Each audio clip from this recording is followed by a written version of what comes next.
आज हम बनाने वाले हैं बहुत ही प्यारा सा रोज़ केक और इसको बहुत ही इजी मेथड से हम बनाएंगे। और इस 6 मिनट की वीडियो के पीछे कितने दिनों की स्टोरी है वो मैं आप लोगों के साथ डिस्कस करने वाली हूँ। वीडियो आप लोगों के लिए हेल्पफुल होगी। तो कस्टमर ने मुझे 1 महीना पहले ही ये ऑर्डर डन कर दिया था। मनी बुके भी बनाना था, उसके साथ साथ कोई गिफ्ट भी अरेंज करना था, तो इसलिए ये पहले से ही ऑर्डर डन हो गया था ताकि मैं कंफर्म होगा तो अपनी तैयारी मुकम्मल कर लूँगी। अब फर्स्ट टाइम मनी बुके भी बनाना था मैं, इसलिए मुझे सारी चीज़ों का अरेंज भी करना था। तो यहाँ पे मैंने 5 इंचज़ पैन में वेनिला स्पॉन्ज जो है वो बेक कर लिया था, क्योंकि कस्टमर को पाइनएप्पल फ्लेवर में केक चाहिए था। कस्टमर ने 2 से 3 डिज़ाइन मेरे साथ शेयर किए थे और मुझे कहा था कि मैं कोई सा भी बना दूँ। तो मैंने सोचा क्यों ना मैं रोज़ केक बनाऊँ, एक तो कुछ नया ट्राई कर लूँगी और दूसरा ये कि ये एक यूनिक चीज़ हो जाएगी। उनके हिसाब से जिस तरह से उन्होंने बर्थडे सरप्राइज़ करना था, तो उसी हिसाब से मुझे ये बेस्ट लगा। मुझे लगा कि रोज़ केक मैं बना के दूँगी तो वो ज़्यादा अच्छा सरप्राइज़ होगा। अब चूँकि ये फॉन्डेंट केक था तो इसके लिए चॉकलेट फ्लेवर में केक चाहिए था, लेकिन कस्टमर को केक पाइनएप्पल फ्लेवर में चाहिए था। तो फिर मैंने स्पंज मेरा ऑलरेडी ही ऑयल बेस होता है और ये इतना वेट जो है वो बर्दाश्त कर लेता है कि मैं फॉन्डेंट इसके ऊपर अप्लाई करती तो वो ठीक रह जाता।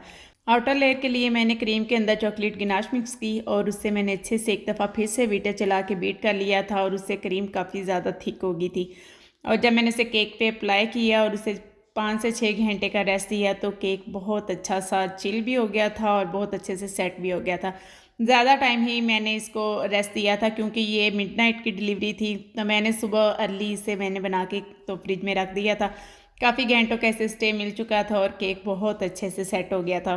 केक को मैंने फ्रिज में रखा सेट होने के लिए और मैंने जल्दी से फॉन्डेंट वर्क कर लिया था। अब ये सेम डे मैं क्यों कर रही थी, क्योंकि थोड़ी सी कन्फ्यूजन हो गई थी।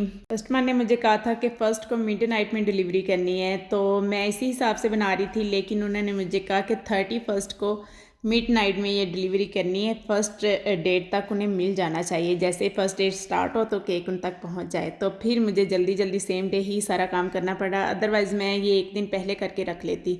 तो यहाँ पे सबसे पहले हम छोटा सा एग शेप में फॉन्डेंट जो है वो बना लेंगे। उसके बाद हमने इसको ट्रायंगल शेप में लगाते जाना है। मतलब कटिंग तो हमने स्क्वायर में ही की है, लेकिन पहले 2 लेयर्स जो हम लगाएंगे वो ट्रायंगल शेप में लगाएंगे, उसके बाद फिर हम स्क्वायर शेप में ही बाकी की जो है वो लगाते जाएंगे। तो इस तरीके से हमारा बहुत ही अच्छा सा रोज़ जो है वो रेडी हो जाएगा। फॉन्डेंट के अंदर हम टाइलस पाउडर ऐड कर लेंगे और इसे बहुत थिन बेलेंगे, क्योंकि इस बहुत अच्छा खासा वेट इसका हो जाता है जब हम ये फ्लावर बनाते हैं ऊपर।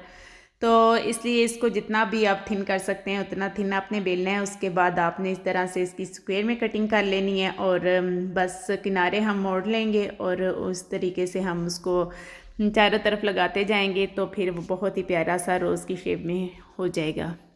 इसके अलावा कस्टमर ने मनी बुके का कहा था, तो ये भी मेरा फर्स्ट एक्सपीरियंस ही था। तो काफ़ी टाइम टेकिंग है। मुझे लग रहा था कि मैं जल्दी बना लूँगी, लेकिन 2 दिन बुके रेडी करने में लग गए, क्योंकि फ़र्स्ट टाइम बनाना था। इसके लिए मैंने सारी चीज़ों का अरेंज की है और सबसे बड़ी बात जो थी, मुझे फ्रेश मनी चाहिए थी, जो कि थोड़ी क्वांटिटी में पॉसिबल नहीं था मिलना। तो फिर बड़ी मुश्किल से मेरा इसका अरेंज हुआ है। इसके अलावा बाकी सारी चीज़ें, और मुझे कोई अंदाज़ा नहीं था कि ये मेरा कितना खर्चा होगा और किस हिसाब से मुझे बनाना है। बस मैंने ले लिया और बना दिया और खर्चा इस पे अच्छा खासा हो गया था। ये बाद में जब मैंने हिसाब किया तो मुझे अंदाज़ा हुआ कि उतना ही मेरा खर्चा हो गया जितने का मैंने बुके रेडी करके दी है। एक्स्ट्रा जो मेरी एफ़र्ट थी वो यही थी कि मुझे एक्सपीरियंस हो गया। इसके अलावा मुझे एक्स्ट्रा एफ़र्ट का मैंने चार्ज ही नहीं किया, क्योंकि मुझे अंदाज़ा ही नहीं था। क्रीम केक के ऊपर इतना हैवी फॉन्डेंट अप्लाई करने में मुझे डर भी लग रहा था कहीं ऐसा ना हो कि इम्बैलेंस हो जाए, लेकिन अल्हम्दुलिल्लाह सेफली कस्टमर तक पहुंच गया और कस्टमर इसको देख के बहुत हैप्पी हुए। और मेरी क्लाइंट जिन्होंने मुझे ऑर्डर किया था वो भी बहुत ज़्यादा हैप्पी हो गई थी, क्योंकि उनकी मर्ज़ी के मुताबिक मैंने हर चीज़ रेडी की थी। सब कुछ उन्हें डिस्कस करते हुए मैंने उनकी ये चीज़ें रेडी की थी। और वो मुझे बता रही थी कि वो केक कट ही नहीं कर रहे जिनको उन्होंने सरप्राइज़ किया था। ये मुझे ऑर्डर तो आउट ऑफ सिटी से मिला था, डिलीवर यहाँ रावलपिंडी में करना था। तो वो बता रही थी कि केक इतना अच्छा लग रहा है कि वो कह रहे हैं हमें काटने को दिल नहीं चाह रहा। अब कस्टमर को 2000 की रेंज में गिफ्ट भी चाहिए था, तो मैंने उन्हें यही सजेस्ट किया कि फिर आप एक मग कस्टमाइज़ करवा लें, जो कि मैजिक मग होता है, और उस पर आप अपनी मर्ज़ी का नोट लिखवाएं, पिक्चर प्रिंट करवाएं, जो कुछ भी करवाना चाहें करवा सकते हैं।